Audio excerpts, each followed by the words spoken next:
तो इस वीडियो में आप सभी के लिए लेकर आया हूं MS एक्सेल की टोटल 6 टिप्स एंड ट्रिक्स। ये सभी टिप्स एंड ट्रिक्स बहुत छोटी छोटी हैं, लेकिन आपके मुश्किल काम को बड़ी ही आसानी से कर सकती हैं। तो वीडियो को लास्ट तक जरूर देखना। अगर आपको वीडियो पसंद आए तो वीडियो को लाइक, कमेंट और शेयर जरूर करना। और इसी तरह के यूजफुल वीडियोस देखने के लिए चैनल को सब्सक्राइब करके बेल आइकन को जरूर प्रेस कर देना। तो ज़्यादा टाइम वेस्ट ना करते हुए चलिए शुरू करते हैं अपना आज का ये वीडियो। दोस्तों, एक्सेल में हमने कुछ स्टूडेंट के मार्क्स लिखे हैं।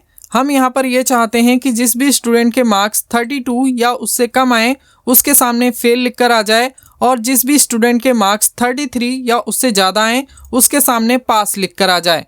तो इसके लिए हम यहाँ पर यूज़ करेंगे इफ़ फार्मूला। इफ़ फार्मूला लगाने के लिए हम इस सेल में आएंगे, इज इक्वल टू का साइन लगाएंगे, टाइप करेंगे इफ़, ब्रैकेट ओपन करेंगे।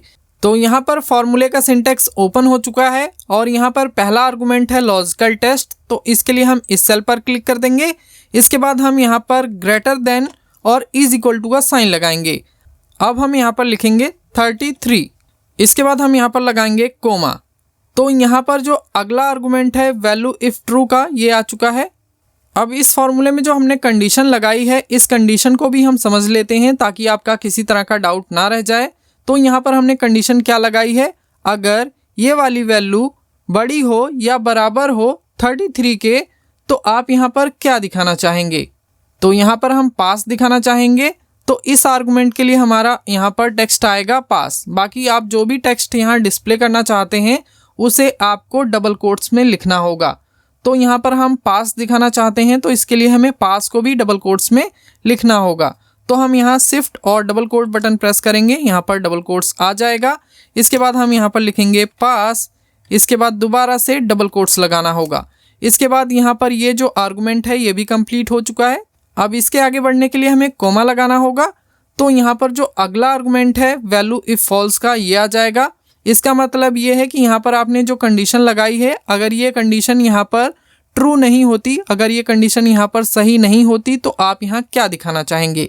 तो हम यहाँ पर फेल दिखाना चाहेंगे। तो फेल को भी आपको यहाँ डबल कोट्स में लिखना होगा। तो इसके लिए हम डबल कोट्स लगाएंगे।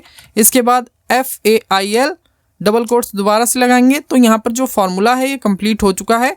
इसके बाद हम यहाँ पर ब्रैकेट बंद करेंगे, शिफ्ट और ब्रैकेट बटन दबाएंगे, ब्रैकेट बंद हो जाएगा। अब इस फॉर्मूला को हम एक बार दोबारा समझ लेते हैं। तो यहाँ पर हमने मेंशन किया है अगर इस सेल में मौजूद वैल्यू बड़ी हो या बराबर हो 33 के तो यहाँ पर पास लिख कर आ जाए, अगर ऐसा नहीं होता तो फेल लिख कर आ जाए। राइट। तो यहाँ पर फॉर्मूला कंप्लीट हो चुका है। एंटर प्रेस कर देंगे तो यहाँ पर पास लिख कर आ जाएगा। इसी फॉर्मूला को बाकी सभी सेल में पेस्ट करने के लिए हम इस सेल के एच पर आएंगे, डबल क्लिक कर देंगे तो ये फॉर्मूला बाकी सभी सेल में अप्लाई हो जाएगा। और यहाँ पर आप देख सकते हैं जिसके नंबर यहाँ 32 आए हैं उसके सामने फेल लिख कर आ चुका है, और जिसके भी मार्क्स यहाँ पर 33 होंगे उसके सामने यहाँ पर पास लिखकर आ जाएगा, जैसा कि आप यहाँ देख सकते हैं। बाकी यहाँ पर आप जो भी वैल्यू चेंज करेंगे उसके अकॉर्डिंग आपका यहाँ पास फेल चेंज होता जाएगा। जैसे कि मैं यहाँ 25 करूँगा तो यहाँ पर ऑटोमेटिक फेल लिख कर आ जाएगा। अगर मैं यहाँ पर 33 करूँगा तो भी पास लिख कर आएगा। अगर मैं यहाँ 30 कर दूंगा तो यहाँ पर फेल लिख कर आ जाएगा। राइट। एक्सेल के इस डेटा में जो फॉर्मेटिंग हमारी Q1 के टोटल की है, ठीक यही फॉर्मेटिंग हम Q2, Q3 और Q4 में भी रखना चाहते हैं।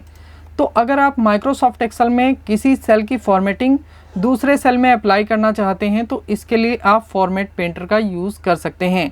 जैसे कि हम इन सभी सेल का सिलेक्शन करते हैं। इसके बाद फॉर्मेटिंग कॉपी करने के लिए हमें होम टैब में यहाँ फॉर्मेट पेंटर पे क्लिक करना होगा। तो अभी यहाँ पर जो फॉर्मेटिंग है ये कॉपी हो चुकी है। अभी अगर मैं Q2 के इस सेल पे क्लिक करूँगा तो यहाँ पर आप देखेंगे सेम फॉर्मेटिंग अप्लाई हो चुकी है।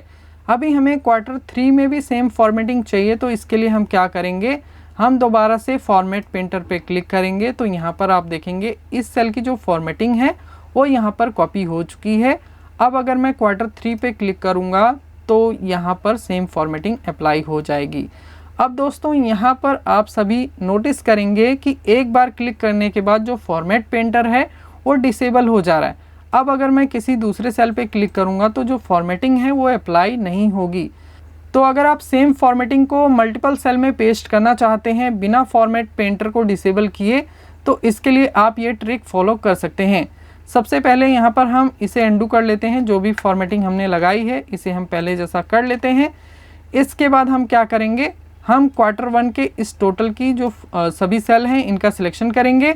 इसके बाद होम टैब में आने के बाद फॉर्मेट पेंटर पे हमें डबल क्लिक करना है, सिंगल क्लिक नहीं करना, डबल क्लिक करना है। तो अभी क्या होगा, मैं यहाँ पर जितने भी सेल का सिलेक्शन करूँगा उतने सभी सेल में जो हमारा सेम फॉर्मेटिंग है वो अप्लाई होता चला जाएगा। यहाँ पर जो फॉर्मेट पेंटर है वो डिसेबल नहीं होगा।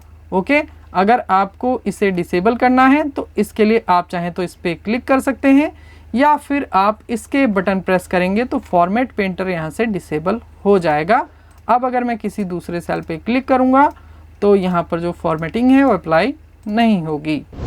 दोस्तों, वीडियो में आगे बढ़ने से पहले आप सभी को बताना चाहूँगा, अगर आप अपने करियर को एक नई ऊंचाई पर लेकर जाना चाहते हैं, अगर आप कंप्यूटर में एक्सपर्ट की तरह काम करना चाहते हैं, स्टेप बाय स्टेप सभी चीज़ों को सीखना चाहते हैं, तो इसके लिए आप हमारे प्रीमियम कोर्सेज में इनरोल कर सकते हैं जो कि udemy.com पर अवेलेबल हैं। बाकी आपको बताना चाहूँगा, udemy.com वर्ल्ड का नंबर 1 ऑनलाइन लर्निंग प्लेटफॉर्म है और यहाँ से जो सर्टिफिकेट आपको मिलेगा ये सर्टिफिकेट पूरे वर्ल्ड में वैलिड होगा। तो जल्दी से हमारे प्रीमियम कोर्सेज में इनरोल करिए, लिंक आपको इसी वीडियो के डिस्क्रिप्शन और पिन कमेंट में मिल जाएगा। अभी हम बढ़ते हैं अपने टॉपिक की तरफ। माइक्रोसॉफ्ट एक्सेल में अगर आप किसी भी सीट की डुप्लीकेट कॉपी बनाना चाहते हैं तो इसके लिए आप ये छोटी सी ट्रिक फॉलो कर सकते हैं।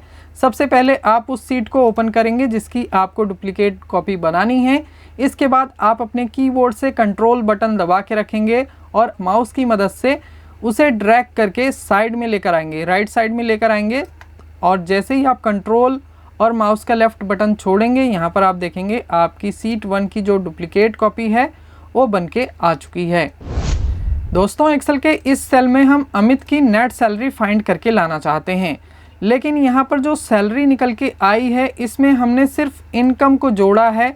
यहाँ पर जो डिडक्शन है इसको हमने यहाँ से लेस नहीं किया है, तो हमें डिडक्शन को इस सैलरी में से लेस करना होगा। तो इसके लिए हम अपने कीबोर्ड से F2 बटन प्रेस करेंगे। F2 बटन प्रेस करने से हम किसी भी सेल के एडिट मोड में चले जाते हैं, यानी हम उस सेल को एडिट कर सकते हैं, उसमें जो भी फॉर्मूला या वैल्यू लिखी गई है उसमें हम मॉडिफिकेशन कर सकते हैं। बाकी स्टेटस बार में आप यहाँ नीचे चेक करेंगे कोने पे, तो यहाँ पर आपको एडिट लिखा हुआ मिल जाएगा। ओके, यानी अभी ये सेल एडिटिंग मोड में है। अभी हमें यहाँ पर डिडक्शन को लेस करना है, तो इसके लिए हम यहाँ पर माइनस का साइन लगाएंगे। इसके बाद अगर मुझे इस सेल का सिलेक्शन करना हुआ तो मैं यहाँ पर अपने कीबोर्ड का यूज़ करके इस सेल का सिलेक्शन नहीं कर सकता हूँ। जैसे कि आप नोटिस करना, मैं यहाँ पर अपने कीबोर्ड से लेफ़्ट एरो बटन प्रेस कर रहा हूँ, तो अभी आप देखेंगे यहाँ पर जो हमारा कर्सर है वो इसी सेल में मूव हो रहा है। तो अगर मुझे यहाँ पर डिडक्शन वाले इस सेल का सिलेक्शन करना होगा तो या तो मैं अपने माउस से इस पर क्लिक करूँगा तो जो सिलेक्शन है वो पूरा होगा, अदरवाइज़ नहीं होगा। लेकिन अगर आप अपने कीबोर्ड से F2 बटन दोबारा से प्रेस करेंगे तो अभी आप इस सेल के एंटर मोड में चले जाएंगे। यानी अगर अभी आप अपने कीबोर्ड से एरो बटन प्रेस करेंगे तो आप किसी भी सेल को सिलेक्ट कर सकते हैं, जैसा कि आप देख सकते हैं। तो यहाँ पर हमने डिडक्शन वाले इस सेल का सिलेक्शन किया, एंटर बटन दबाया और यहाँ पर जो नेट सैलरी है वो निकल के आ जाएगी। फॉर्मूला हमने बाकी सभी सेल में पेस्ट कर दिया। तो एक बार F2 बटन प्रेस करने से आप उस सेल के एडिटिंग मोड में चले जाएंगे, और अगर आप दोबारा से F2 बटन प्रेस करेंगे तो आप उस सेल के एंटर मोड में चले जाएंगे, यानी आप कीबोर्ड से किसी भी सेल का सिलेक्शन कर सकते हैं। और यहाँ पर आप देख सकते हैं एडिट मोड, एंटर मोड आपको लिखा हुआ मिल जाएगा। माइक्रोसॉफ्ट एक्सेल में अगर आप अपने सिलेक्टेड एरिया को जूम करके देखना चाहते हैं इस पूरे एरिया में, तो इसके लिए आप यहाँ जूम परसेंटेज पे क्लिक करेंगे। इसके बाद आपको यहाँ फिट सिलेक्शन का ऑप्शन दिखाई देगा। आप जैसे इस पर क्लिक करके ओके बटन दबाएंगे तो यहाँ पर आपका जो सिलेक्टेड एरिया होगा वो पूरा का पूरा एरिया आपके इस वर्किंग एरिया में जूम होके आ जाएगा। बाकी का डेटा आपको नहीं दिखाई देगा। जितना डेटा आपने सिलेक्ट किया होगा उतना डेटा इस विंडो में आपको दिखाई देगा। बाकी स्क्रॉल करने के बाद आप नीचे का और आगे पीछे का डेटा देख पाएंगे। बाकी अगर आप इसे जूम इन या जूम आउट करना चाहते हैं तो आप यहाँ से माइनस बटन पे क्लिक करेंगे तो ये जूम आउट हो जाएगा, और प्लस बटन पे क्लिक करेंगे तो ये जूम इन हो जाएगा। ओके, बाकी आप यहाँ परसेंटेज पे क्लिक करेंगे और यहाँ से 100% लेंगे तो ये एक्चुअल साइज़ में आ जाएगा। एक्सेल में अगर हम मल्टीपल नंबर का सिलेक्शन करते हैं तो स्टेटस बार में हमें उसका सम, काउंट और एवरेज दिखाई देता है। अगर आप चाहते हैं कि आपके सिलेक्टेड नंबर में से जो मैक्स नंबर है या मिन नंबर है वो भी आपको यहाँ पर दिखाई दे स्टेटस बार में, तो इसके लिए आप स्टेटस बार पे माउस का राइट बटन प्रेस करेंगे। इसके बाद आप यहाँ पर जो भी ऑप्शन इनेबल करना चाहते हैं आप उन सभी ऑप्शन को इनेबल कर सकते हैं। जैसे कि हमें मैक्सिमम वैल्यू चाहिए तो इसके लिए हम मैक्स पे क्लिक करेंगे, मैक्सिमम पे। अगर आपको मिनिमम वैल्यू चाहिए तो आप यहाँ मिनिमम वैल्यू पे भी क्लिक कर सकते हैं। अभी आप नीचे देखेंगे यहाँ पर जो हमने नंबर का सिलेक्शन किया हुआ है इन सभी नंबर में से जो मिन वैल्यू है वो आपको यहाँ पर दिखाई देगी और जो मैक्सिमम वैल्यू है वो आपको यहाँ पर दिखाई देगी। ओके, तो कुछ इस तरह से आप स्टेटस बार में और भी फीचर को इनेबल कर सकते हैं। उम्मीद है आप सभी को ये वीडियो पसंद आया होगा। अगर आपको वीडियो अच्छा लगा तो वीडियो को लाइक, कमेंट और शेयर जरूर करना।